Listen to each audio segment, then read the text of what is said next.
बिस्मिल्लाहिर्रहमानिर्रहीम। First year second chapter biochemistry chapter जो है, ठीक है, उसमें से सेकंड टॉपिक हम कार्बोहाइड्रेट्स को स्टार्ट करें। कार्बोहाइड्रेट्स जो है ये दो लफ्ज़ों से निकला है। कार्बन से निकला है। कार्बन हाइड्रेट्स जो है ये वाटर से निकला है। हाइड्रेट्स वाटर को कहते हैं। तो कार्बोहाइड्रेट्स यानी जब कार्बन के साथ वाटर के मॉलिक्यूल खास प्रोपोर्शन में मिले, इसको हम क्या कहते हैं? Hydrates of carbon. ठीक है, हाइड्रेट्स ऑफ कार्बन यानी कार्बोहाइड्रेट्स। ठीक है, इसको हम क्या कहते हैं? कार्बोहाइड्रेट्स। अच्छा, फार्मूला क्या होता है इसका? इसको हम और भी मुख्तलिफ तरीक़ों से डिफाइन करेंगे।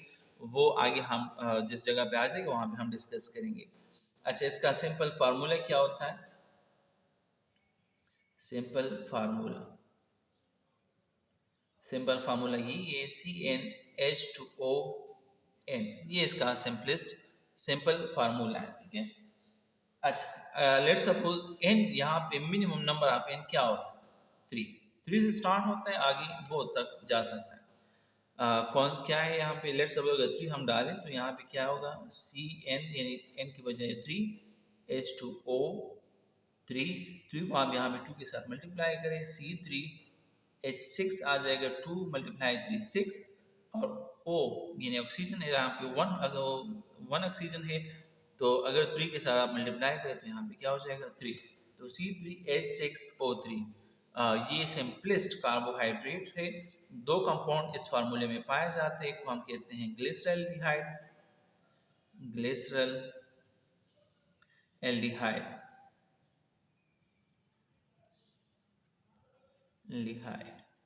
दूसरा जो कंपाउंड है that is di hydroxy ketone. ठीक है, एक को हम कहते हैं ग्लिसरल्डिहाइड और दूसरा जो है डाईहाइड्रोक्सी एसीटोन, सॉरी कीटोन नहीं, एसीटोन, डाईहाइड्रोक्सी एसीटोन। अच्छा, एक ही फार्मूले में 2 कंपाउंड्स का होना, ठीक है, एक ही फार्मूले में 2 कंपाउंड्स का होना, इसको हम कहते हैं आइसोमेरिज्म। ये आगे हम डिस्कस करेंगे अलहदा से। जब फार्मूला एक हो लेकिन स्ट्रक्चर डिफरेंट हो, फार्मूला एक हो लेकिन स्ट्रक्चर डिफरेंट हो, तो इस फिनोमेना को हम कहते हैं आइसोमेरिज्म। आगे हम इसको डिस्कस करेंगे। ठीक है, इसको यहाँ पे ही आप वाइंड अप करें। अच्छा, कार्बोहाइड्रेट्स जो है इनकी जो क्लासिफिकेशन जो है, तो वो 3 ग्रुप्स हैं। फर्स्ट ग्रुप को हम कहते हैं मोनोसेकेराइड्स। दूसरे ग्रुप को हम कहते हैं डाइसेकेराइड्स, और तीसरे ग्रुप को हम कहते हैं polysaccharide.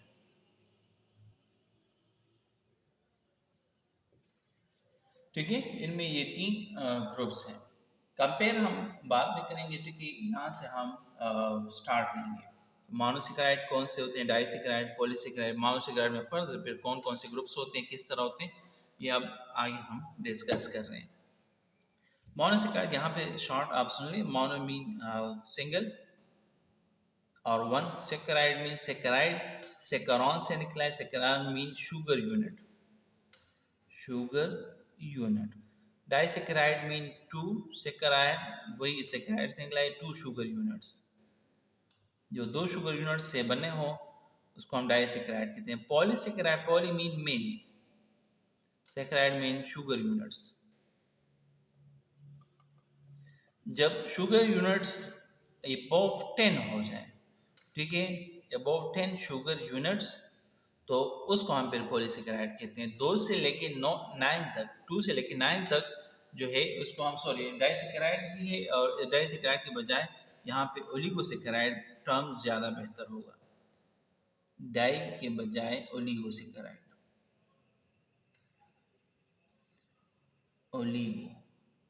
Oligosaccharide mean few saccharide unit. Few saccharide units का मतलब क्या है? मिनिमम 2 से लेके 9 तक। 2 से लेके 9 शुगर यूनिट्स जब होते हैं तो उसको हम ओलिगोसेकेराइड कहते हैं। पॉलीसेकेराइड जब 10 यूनिट बढ़ जाए तो उसको हम पॉलीसेकेराइड कहते हैं। मोनोसेकेराइड से स्टार्ट लेते हैं, इसको डिटेल के साथ डिस्कस करते हैं।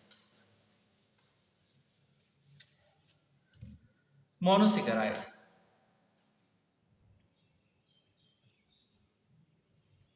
मोनोसेकेराइड्स जो हैं, जिस तरह हमने पहले डिस्कस किया, मोनोसेकेराइड, मोनो का मतलब क्या है? 1। सेकेराइड्स का मतलब है शुगर यूनिट। ठीक है, डिफिनीशन क्या है? The carbohydrates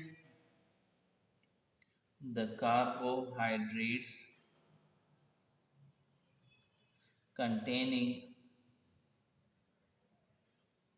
one sugar unit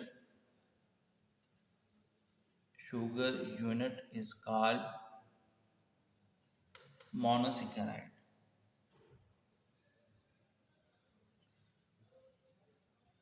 वो कार्बोहाइड्रेट्स में सिर्फ एक शुगर यूनिट हो उसको हम क्या कहते हैं? उसको हम मोनोसेकेराइड कहते हैं। ठीक है, इसकी प्रॉपर्टी वगैरह भी आगे हम डिस्कस करेंगे।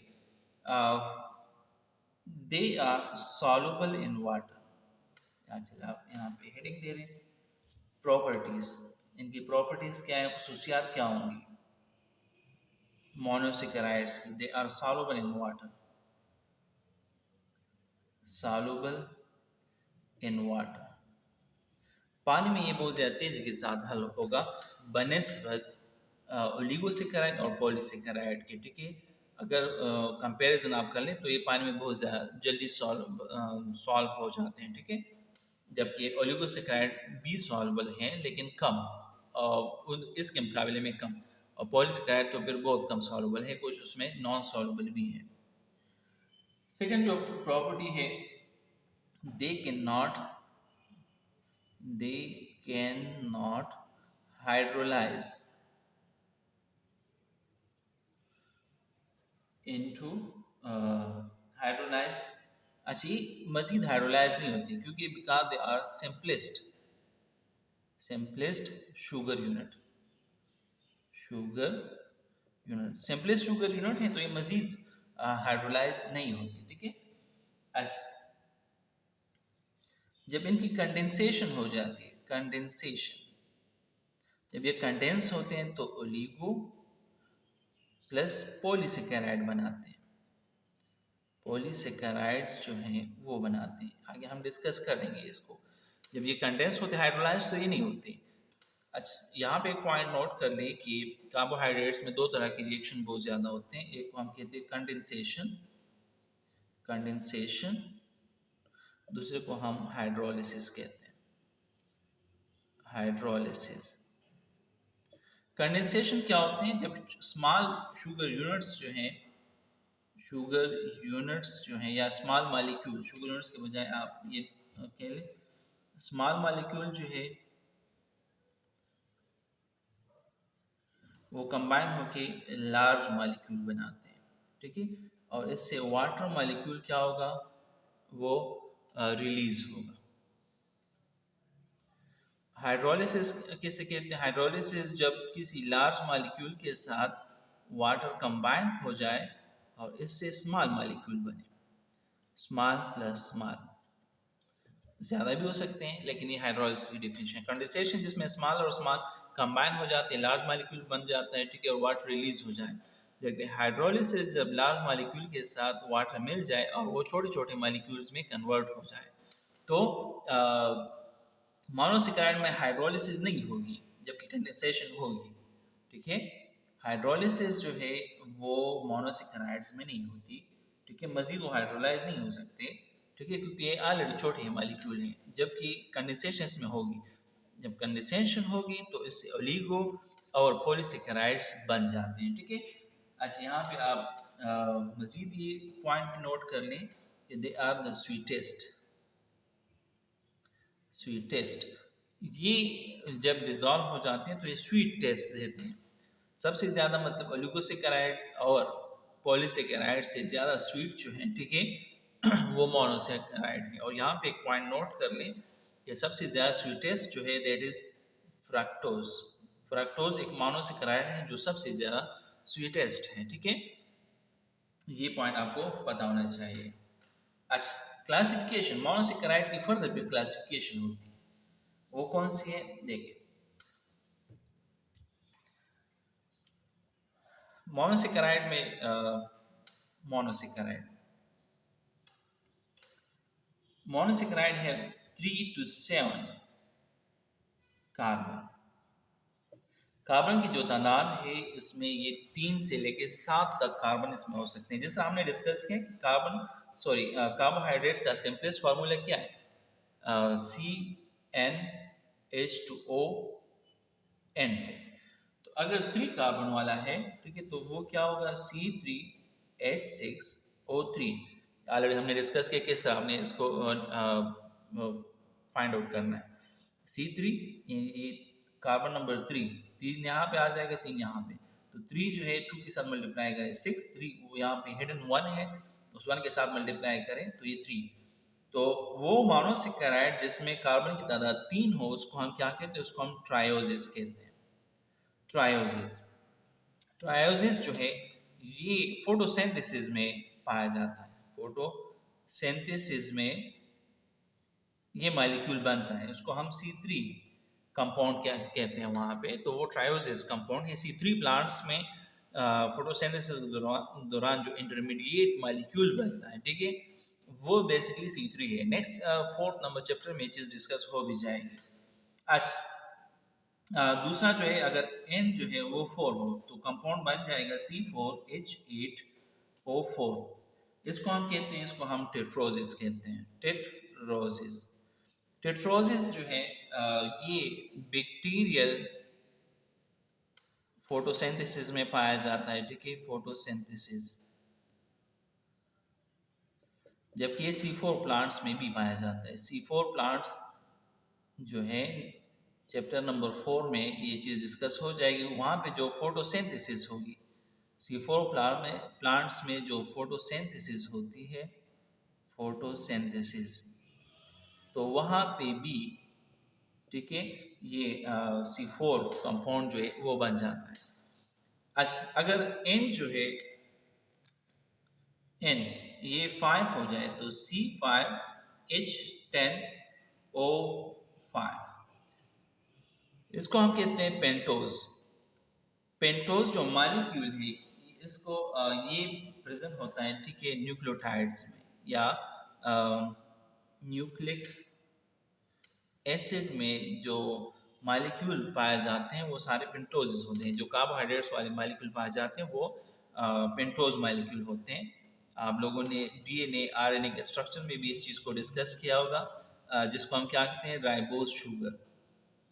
राइबोज शुगर वो बेसिकली 5 कार्बन से बना होता है, ठीक है, तो वो इसकी एग्जाम्पल है। आरएनए में भी पाया जाता है, डीएनए में भी पाया जाता है, और बाकी जो एटीपी वगैरह है उसमें भी ये पाया जाता है। इसके अलावा जो है अगर ये N जो है वो 6 हो तो C6H12O6, ठीक है, इसको हम कहते हैं हेक्सोसिस।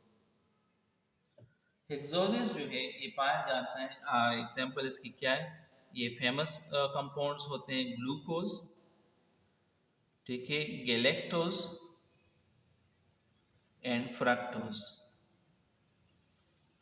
ये तीनों कंपाउंड जो है, ठीक है, ये बेसिकली क्या है, हेक्सोसिस है। अच्छा, एक और पाया जाता है C7। कार्बन नंबर अगर 7 हो जाए तो ये फिर बन जाता है C7H14 और O7। इसको हम कहते हैं हिप्टोसिस। हिप्टोसिस जो है ये भी एक इंटरमीडिएट मॉलिक्यूल है जो फोटोसिंथेसिस के दौरान बनता है। फोटोसिंथेसिस जो है उसके दौरान जो है ये कंपाउंड बन जाते हैं, इंटरमीडिएट कंपाउंड हम इसे कहते हैं।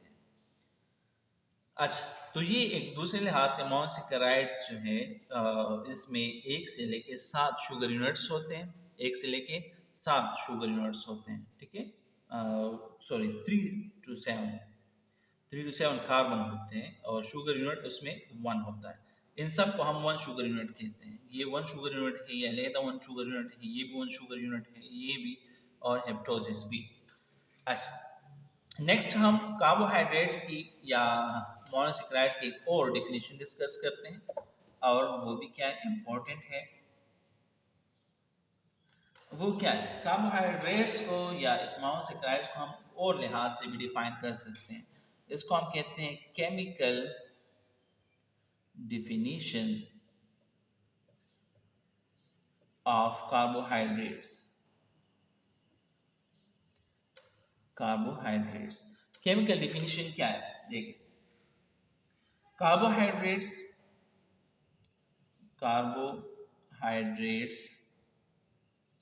Are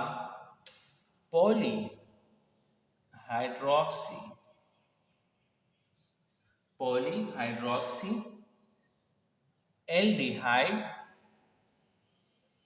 or ketone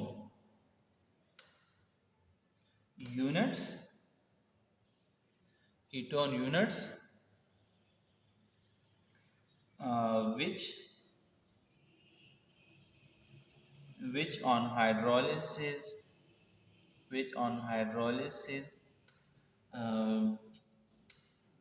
produce aldehyde and ketone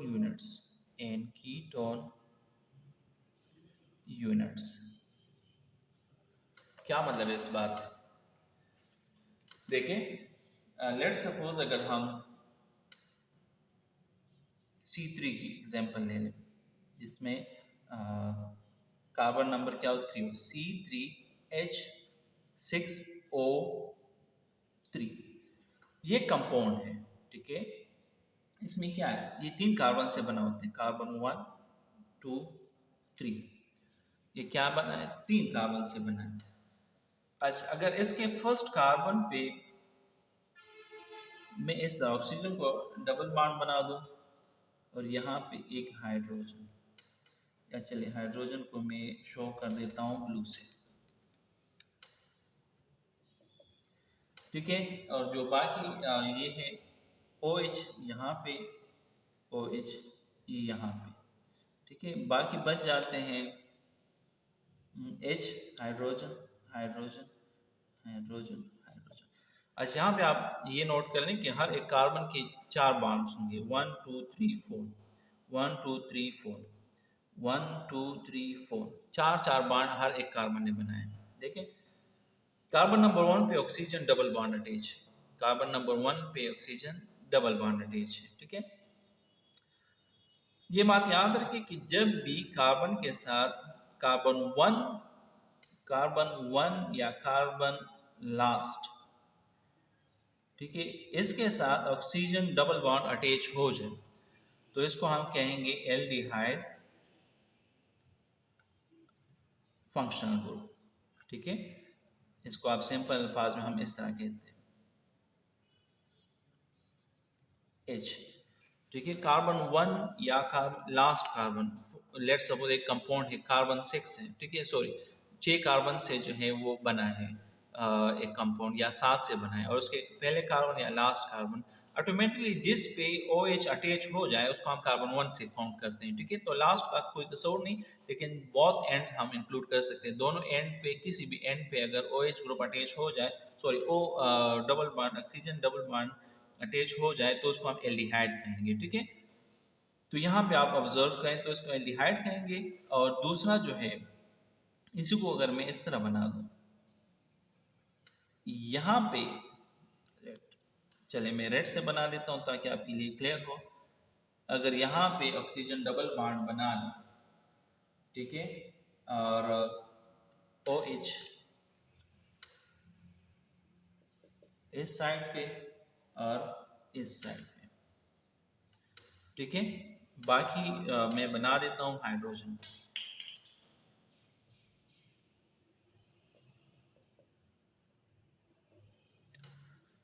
अब इसको आप ऑब्जर्व करने, अगर फर्स्ट या लास्ट या बहुत एंड के अलावा किसी और कार्बन पे ऑक्सीजन डबल बॉन्ड अटैच हो जाए तो इसको हम कीटोन फंक्शनल ग्रुप कहेंगे, कीटोन फंक्शनल ग्रुप। ठीक है, इसका फार्मूला हम सिंपल अल्फाज में इस तरह ड्रा करते हैं।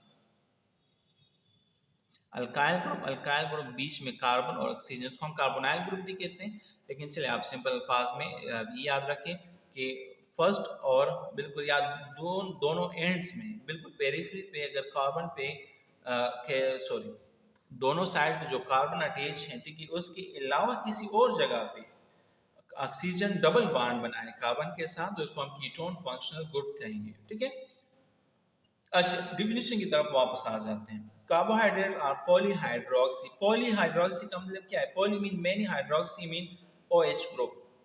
Poly mean many, hydroxy mean OH group. तो कार्बोहाइड्रेट आर पॉलीहाइड्रोक्सी 1 2, यहाँ पे 2 OH ग्रुप है। ठीक है, यहाँ पे आप ऑब्जर्व करें, यहाँ पे भी 2 OH ग्रुप है। जितने कार्बन की तादाद ज्यादा होगी उतनी उस पे OH जो है उसकी तादाद ज्यादा होगी। तो इस वजह से हम कहते हैं कार्बोहाइड्रेट्स आर पॉलीहाइड्रोक्सी। पॉलीहाइड्रोक्सी ज्यादा हाइड्रोक्साइल्स पे प्रेजेंट होंगे, और उसके अलावा फंक्शनल ग्रुप एल्डिहाइड होगा या कीटोन। फंक्शनल ग्रुप इसमें एल्डिहाइड या कीटोन होगा। तो यहाँ पे आप ऑब्जर्व कर लें, एल्डिहाइड फंक्शनल ग्रुप अटैच है, ठीक है, यहाँ पे जो है इसको हम कीटोन फंक्शनल ग्रुप कहेंगे।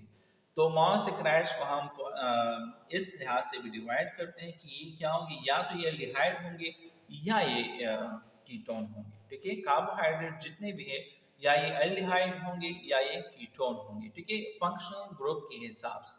एक तो हमने कहा कि हाइड्रेट्स ऑफ कार्बन है, यानी कार्बन के साथ वो हाइड्रोजन ऑक्सीजन इस तरह मिले हैं जिस तरह वाटर हो। ठीक है, तो उस तनासुब के साथ मिले। और दूसरा हम ये कहते हैं कि कार्बोहाइड्रेट्स आर पॉलीहाइड्रोक्सी एल्डिहाइड और कीटोन, या ये एल्डिहाइड होंगे या ये क्या होंगे, कीटोन होंगे। तो चलिए यहाँ पे इसका जो नाम है that is glyceraldehyde ketone, glycerol aldehyde, glyceraldehyde इसका नाम है। ठीक है, और इसका नाम क्या है, डाईहाइड्रोक्सी एसीटोन। यहाँ पे चले मैं लिख देता हूँ, डाईहाइड्रोक्सी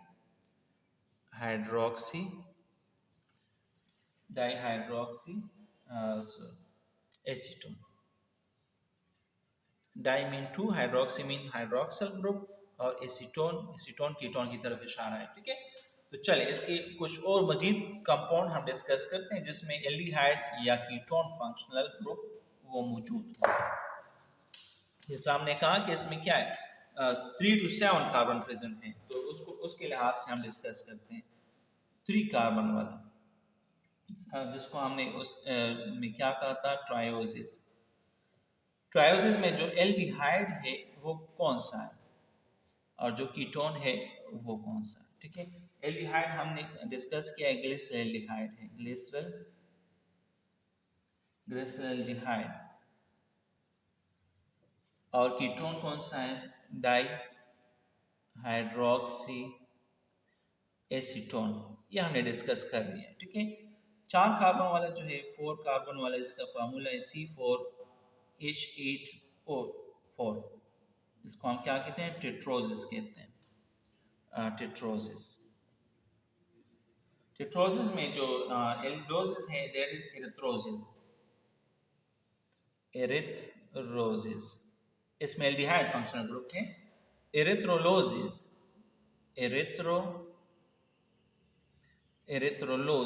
एरिथ्रोलोज जो है दैट इज एसीटोन, सॉरी इसमें कीटोन फंक्शनल ग्रुप है।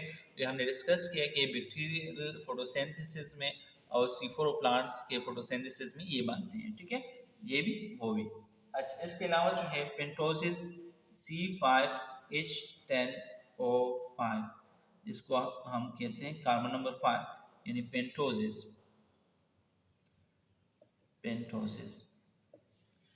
पेंटोसिस में राइबोज फंक्शनल ग्रुप है। ठीक है, सॉरी राइबोज में एल्डिहाइड फंक्शनल ग्रुप है, और राइबोलोज जो है, राइबोलोज में कीटोन फंक्शनल ग्रुप है। ठीक है, जो C6 है H12O6। आज इसमें जो एल्डिहाइड है इसकी एग्जांपल क्या है, इसको हम हेक्सोजेस कहते हैं। एल्डिहाइड फंक्शनल ग्रुप जो है इसमें दो आते हैं, ग्लूकोज प्लस गैलेक्टोज। ये आप याद रखें, एमसीक्यूज वगैरह में ये आते हैं कि ग्लूकोज में कौन सा फंक्शनल ग्रुप है या गैलेक्टोज में कौन सा फंक्शनल ग्रुप है। और जो कीटोन फंक्शनल ग्रुप वाला है दैट इज फ्रक्टोजेस। और ये स्वीटेस्ट भी है कीटोन बॉन्ड की वजह से, ठीक है। तो कीटोन ज़्यादा स्वीट होते हैं बनिस्बत एल्डिहाइड। हेप्टोसिस जो है, हेप्टोसिस सॉरी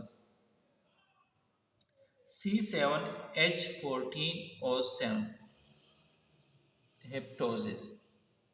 हेप्टोसिस में जो वो है दैट इज ग्लूकोहेप्टोस, ग्लूकोहेप्टोसिस, ठीक है। और सीडोहेप्टोस, हेप्टोलोस, सीडोहेप्टोलोस, ठीक है। इसमें सीडोहेप्टोलोस यानी C7H14O7 सेम फार्मूला इसका भी है इसका भी, लेकिन इसमें कीटोन फंक्शनल ग्रुप है और इसमें एल्डिहाइड फंक्शनल ग्रुप है, ठीक है। तो ये मोनोसेकेराइड को का हमने ये चीज़ डिस्कस की कि इसमें 3 से लेकर 7 तक कार्बन मौजूद होते हैं, ठीक है। जबकि इसमें दूसरे लिहाज से हमने ये चीज़ डिस्कस की कि इसमें एल्डिहाइड और कीटोन फंक्शनल ग्रुप होते हैं, ठीक है। तो यहाँ पे इसके अलावा एक और फिनोमेना इसमें आते हैं आइसोमेरिज्म, लेकिन आइसोमेरिज्म हम अलहदा से डिस्कस करेंगे, ठीक है। आइसोमेरिज्म जो इसमें है वो हम अलहदा से डिस्कस करेंगे क्योंकि डिटेल टॉपिक है। इसके बाद हम मोनोसेकेराइड के बाद हम स्टार्ट करें ओलिगोसेकेराइड। ओलिगो सॉरी आई के साथ है oligosaccharides.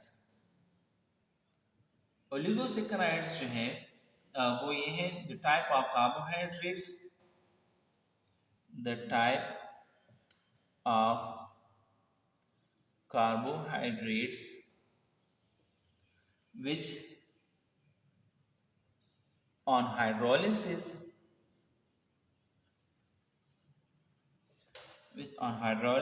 produce 2 to 10 sugar units,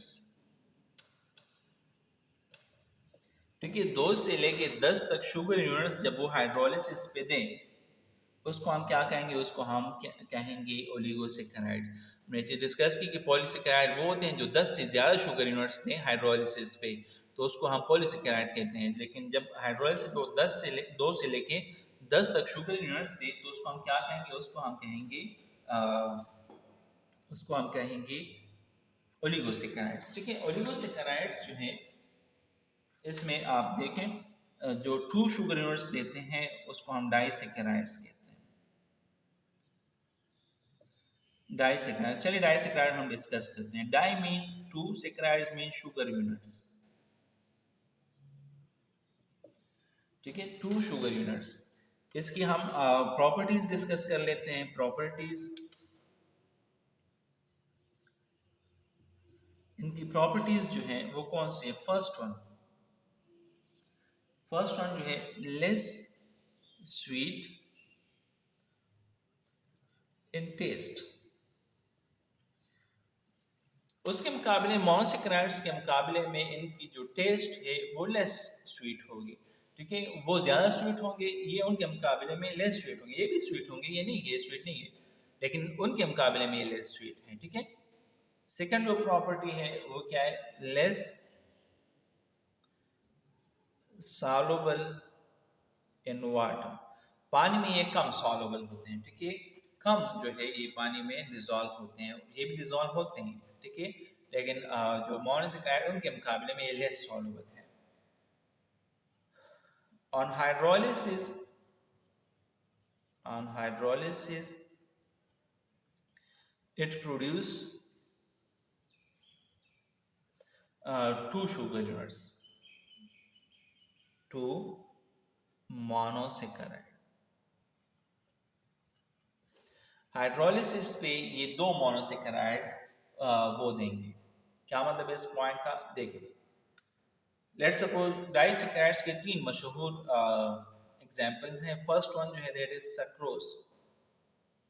sucrose जो है जब इसके साथ पानी मिलता है, वाटर जब इसके साथ मिलता है, तो जाहिर बात इस रिएक्शन को हम कौन सा रिएक्शन कहते हैं? इस रिएक्शन को हम हाइड्रोलिसिस रिएक्शन कहते हैं। ठीक है, सक्रोज के साथ जब पानी मिलता है तो दो मोनोसैकेराइड्स बनते हैं। कौन से? ग्लूकोज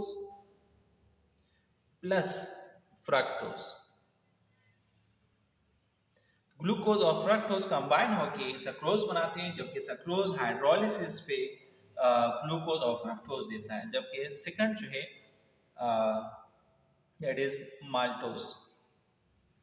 माल्टोज जो है उसके साथ जब पानी मिलता है, ठीक है, तो ये हाइड्रोलिसिस पे ग्लूकोज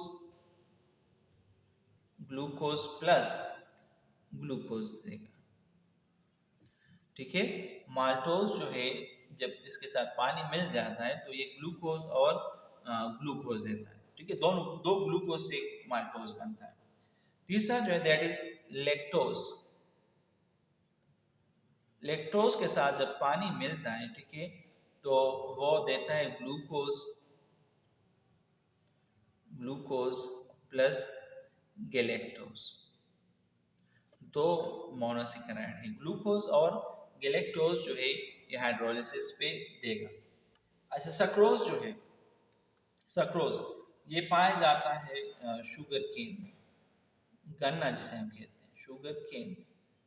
और इसको हम कॉमन टेबल शुगर भी कहते हैं। ठीक है, इसके अलावा ये मुख्तलिफ किस्म की और स्वीट चीज़ों में ये पाया जाता है। माल्टोज जो है ये फ्रूट्स में ज़्यादातर पाया जाता है, फ्रूट्स में, जबकि लेक्टोज जो है ये मिल्क में पाया जाता है।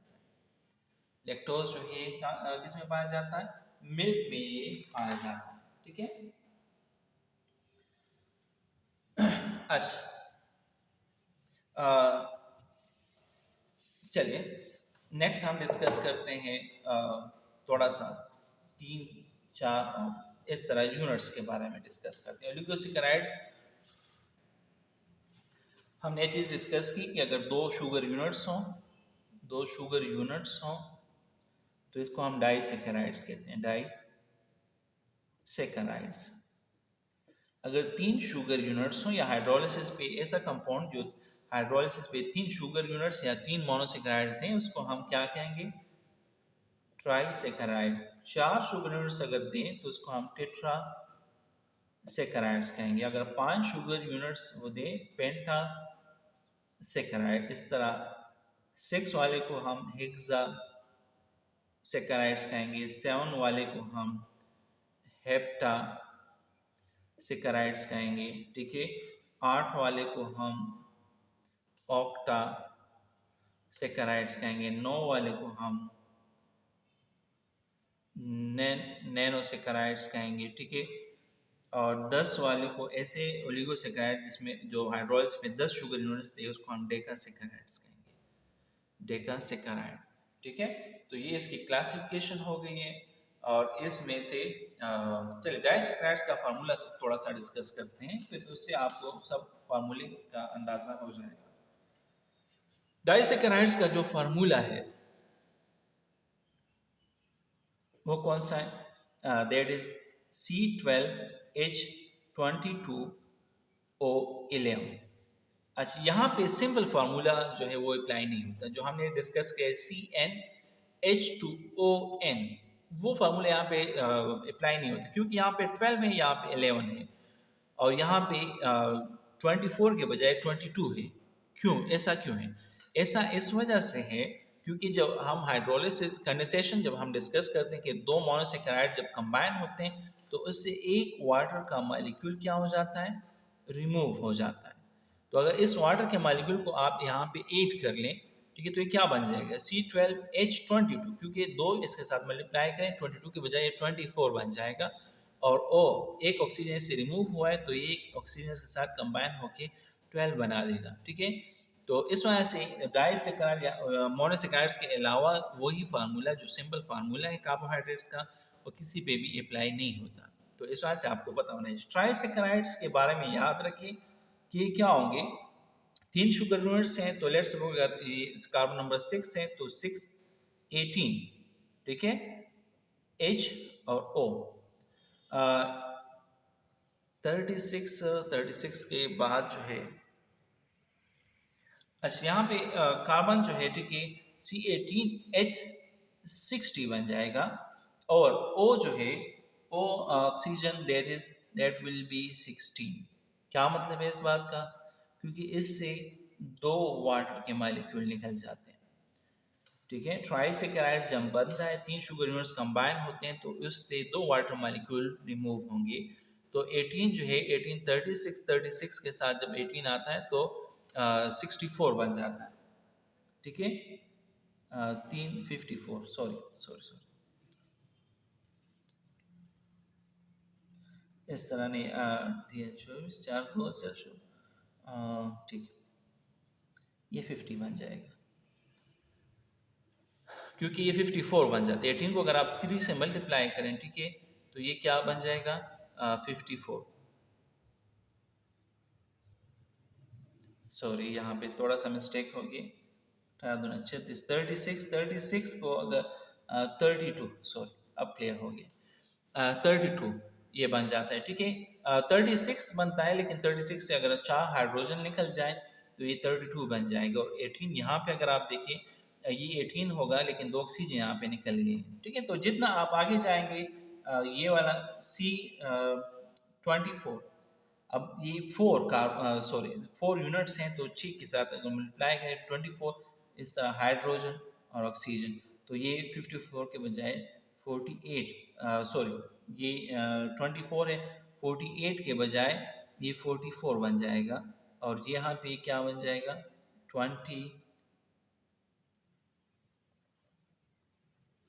3 ऑक्सीजन जब यहाँ से रिमूव होंगे तो ये बन जाएगा 21। क्यों?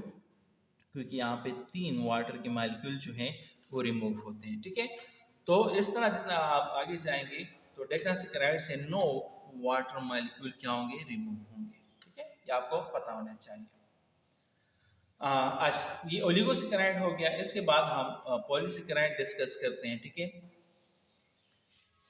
पॉलीसेकेराइड, चलिए पॉलीसेकेराइड को हम नेक्स्ट लेक्चर में डिस्कस कर लेंगे। यहाँ तक कोई भी क्वेश्चन हो आप लोगों का, आप पूछ सकते हैं।